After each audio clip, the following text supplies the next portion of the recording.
नमस्कार. श्री स्वामी समर्थ. आज गुरुवार आणि त्यातल्या त्यात पुष्य नक्षत्र.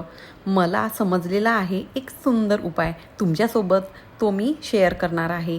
तो तुम्ही नक्की आज करा. तो उपाय असा आहे की पुष्य नक्षत्र आणि औदुंबराचं झाड याचा फार जवळचा संबंध आहे. आज गुरुवार आहे आणि आपण दत्त महाराजांच्या मंदिरात, महाराजांच्या मठात, केंद्रात जाणार आहोत आणि तिथे आपल्याला औदुंबराचं झाड दिसणार आहे. त्याभोवती आपण प्रदक्षिणा घालत असतो. दिगंबरा दिगंबरा श्रीपाद वल्लभ दिगंबरा या मंत्राचा मंत्रजाप करत असतो. हा जो का उपाय तुम्हाला मी सांगत आहे, तुम्ही आज तो दिवसभरात कधीही करू शकता. तुम्हाला जेव्हा वेळ मिळेल तेव्हा तुम्ही करू शकता. अगदी रात्री जरी तुम्हाला जाणं झालं 8-9 वाजता तरीही तुम्ही करू शकता. करायचं काय आहे ते तुम्हाला सांगते. हा तुमच्या, जर समजा तुमच्या घराजवळ झाड असेल तर तुम्ही खूप भाग्यवान, कारण तिथे तुम्हाला करायचं आहे. मंदिरात का बरं सांगितलं? कारण मंदिरात आपल्याला तिथे ते झाड असतं. जर तुमच्या घराजवळ असेल तर तुम्ही तिथेच जाऊन करू शकता. तुम्हाला काय करायचं आहे, जे घराजवळचं औदुंबराचं झाड आहे तिथे जायचं आहे तुम्हाला आणि तिथे साक्षात आपल्याला गुरुचं स्थान असतं. गुरूंना प्रार्थना करायची आहे आधी. नंतर गुरुची आपल्याला माफी मागायची आहे की गुरु मला माफ करा, पण मी तुमच्या झाडाचं एक पान तोडत आहे, अशी त्यांना प्रार्थना करायची आहे. कुठल्या झाडाचं पान तोडताना त्यांना विनंती करायची असते. डायरेक्ट जाऊन फांदी तोडणं, पानं तोडणं खूप चुकीचं आहे. ही खरी प्रथा असते की त्या झाडाचं पान तोडताना आधी त्यांची परवानगी घेतली जाते. आज तुम्हाला काय करायचं आहे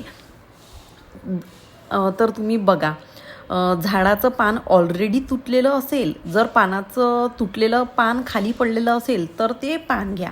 त्यांना विनंती करायची की हे तुमचं पान मी घेऊन घरी जात आहे, अशी त्यांना विनंती करायची. जर तुम्हाला खाली झाडाची पानं दिसले तर काही हरकत नाही. जे दिसले त्यांना उचलायचं आणि विनंती करायची की मी तुमचं एक पान तोडत आहे, असं गुरूंना प्रार्थना करायची. आधीच सांगते, जर पान खाली पडलेलं असेल तर चालेल, ते उचला आणि त्यांना विनंती करा की मी आज तुमचं हे पान माझ्या घरी घेऊन जात आहे, असं तुम्हाला सांगायचं आहे. आणि बरेच वेळा असं होतं की झाड फार वरती असतं, आपल्याला ते काढता येणं शक्य नसतं. अशा वेळी रिस्क घेऊ नका. छोटंसं पान असेल, छोटंसं पान जरी असलं छोट्या झाडाचं, तर ते तुम्ही घेऊ शकता. आता ते आणायचं आहे आणि त्यांना प्रार्थना करायची आहे की मी तुमचं पान घरी घेऊन जात आहे किंवा मी तुमचं पान तोडत आहे. या दोघांपैकी तुम्ही एक काहीतरी करू शकता. ते पान आपल्याला घरी आणायचं आहे, ते स्वच्छ आपल्याला धुवायचं आहे. स्वच्छ मग एका कापडाने साफ करायचं आहे. साफ केल्यावर ते एका लाल वस्त्रात ठेवायचं आहे. लक्षात घ्या, ते लाल वस्त्रात ठेवायचं आहे. त्यांना नंतर हळदी कुंकू अक्षता अर्पण करायचे आहे. नंतर आपल्या मनातली एक इच्छा त्याच्यावर लिहायची आहे. जसं की इच्छा म्हणजे की लग्न होऊ दे किंवा घर होऊ दे, संतान प्राप्ती, सुख लाभू दे, मनशांती मिळू दे, किंवा एखादा शत्रू जर तुम्हाला त्रास देत असेल तर त्या शत्रूपासून आपल्याला मुक्तता मिळू दे. या इच्छेमध्ये आपल्याला चांगलं लिहायचं आहे. मला शत्रू त्रास देतो, मग त्याचा नाश होऊ दे, त्याची समाप्ती होऊ दे, असं नाही लिहायचं. एखाद्या व्यक्तीकडनं जर तुम्हाला त्रास होत असेल, शारीरिक मानसिक, तर तो त्रास कमी होऊ दे, की माझ्या शत्रूचा त्रास कमी होऊ दे, एका वाक्यात लिहायचं आहे. लाल पेनाने आपल्याला लिहायचं आहे, लाल पेनानेच लिहायचं आहे. मग ते मागच्या बाजूला लिहू का किंवा पुढच्या बाजूला लिहू का, तर आपल्याला औदुंबराचा पानाचा पुढचा भाग असतो ना, हिरवा भाग, त्यावर आपल्याला हे लिहायचं आहे की संतान प्राप्ती, विवाह होऊ दे किंवा स्वतःचं घर होऊ दे, अशी प्रार्थना करायची आहे. आधी श्री गुरुदेव दत्त असं लिहायचं आहे. मग त्याच्या खाली आपल्याला हे लिहायचं आहे. तर महिलांनो, एकच इच्छा मागायची आहे. नाहीतर मी 4 पानं आणते आणि 4 पानावर सेपरेट मी इच्छा लिहिते, असं आपल्याला बिलकुल करायचं नाही आहे. जसं की आपण संकल्प करताना सुद्धा एकच इच्छा मागायची आहे, 100 इच्छा नाही मागायच्या. तर ते झाल्यावर आपल्याला इच्छा लिहायची आहे. मग त्याच्यावर परत हळदी कुंकू अक्षता अर्पण करायचे आहेत.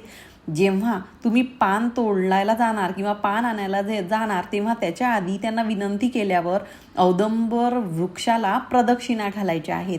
7 घाला, 11 घाला, तुमची इच्छा असेल तेवढे घाला.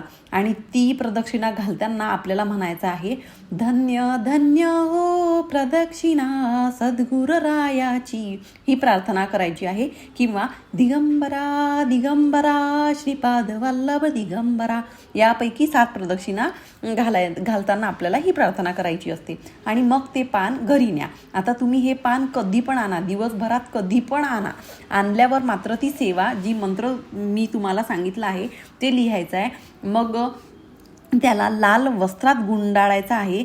परत जिथून पान तुम्ही उचललं आहे त्या झाडावर ते जे लाल वस्त्रात गुंडाळलेलं पान आहे ते आपल्याला तिथे नेऊन ठेवायचं आहे आणि प्रार्थना करायची आहे. म्हणजे आपल्याला औदुंबराच्या झाडावर जिथून तुम्ही पान उचलून आणलं तिथे ते नेऊन ठेवायची आहे आणि नंतर प्रार्थना करायची आहे. दत्तगुरूला सांगायचं आहे आपल्याला की सगळ्या मनोकामना पूर्ण करा, आपले ते पूर्ण करणार आहे. त्यांनाही प्रार्थना करायची आहे की मी जी काही इच्छा तुम्हाला मागितली आहे ती पूर्ण होऊ दे, माझ्या आयुष्यात जे काही संकट असेल ते दूर होऊ दे आणि माझ्याकडे तुमची जास्तीत जास्त सेवा घडू दे, ही तुम्हाला प्रार्थना करायची आहे.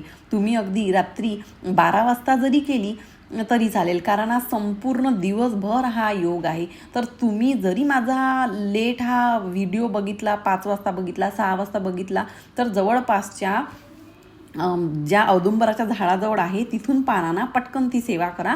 मनातली इच्छा सांगा. सेवा म्हणजे काय, ते पान स्वच्छ करायचं आहे, लाल वस्त्रात ठेवायचं आहे, त्याच्यावर लिहायचं आणि तुमची इच्छा बोलायची आहे, हळद कुंकू अक्षत अर्पण करायचं आहे. नंतर त्याला आपण धूपदीप ओवाळायचा आहे. नंतर ते स्वच्छ ते पान आपल्याला एका लाल वस्त्रामध्ये गुंडाळायचं आहे. त्याला फोल्ड नाही करायचं आहे, व्यवस्थित गुंडाळून ठेवायचं आहे. नंतर तो लाल कपडा गुंडाळून जाऊन तिकडे औदुंबराच्या वृक्षाखाली ठेवून द्यायचा आहे. हा उपाय तुम्हाला आज अगदी 12 वाजेपर्यंत करायचा आहे. रात्री झाडाला स्पर्श करू नका, फक्त प्रार्थना करायची आहे. आणि तुम्ही प्रदक्षिणा घाला. तुमची इच्छा असेल तर तुम्ही प्रदक्षिणा घालू शकता. तर दिगंबरा दिगंबरा श्रीपाद वल्लभ दिगंबरा ही प्रार्थना करू शकता. आणि आपल्या दत्त महाराजांची सेवा करत आहोत. दत्त महाराज दत्तसेवेत आलेले आहो आणि असं होते का की कधी दत्तसेवेत आलो आणि ती सेवा वाया गेली, असं कोणीही नाही आहे आणि कोणी होणार पण नाही. हा एक उपाय आहे जो पुष्य नक्षत्रात करायचा आहे. तर तुम्ही पण करा. सेवा ती आपण करतच असतो, पण हा एक नवीन उपाय आहे, माझ्या माहितीमध्ये आलेला आहे, मला समजलं आहे, तर मी ही सेवा करणार आहे. तर मी तुम्हाला ही सांगितली. तुम्ही पण करा, काहीच याला हरकत नाही. मासिक धर्म किंवा बिडाळ असेल तर तुम्हाला ही सेवा करता येणार नाही. मासिक धर्म असेल तर मुलाला सांगा किंवा तुमच्या मुलीला सांगा, त्यांच्याकडनं सेवा करून घ्या. तर ही माहिती तुम्हाला आवडली असेल तर व्हिडिओला लाईक करा, शेअर करा आणि माझ्या चॅनलला सबस्क्राईब करा. पुन्हा भेटू अशाच एका नवीन उपायासोबत, एका नवीन व्हिडिओसोबत. तोपर्यंत श्री स्वामी समर्थ.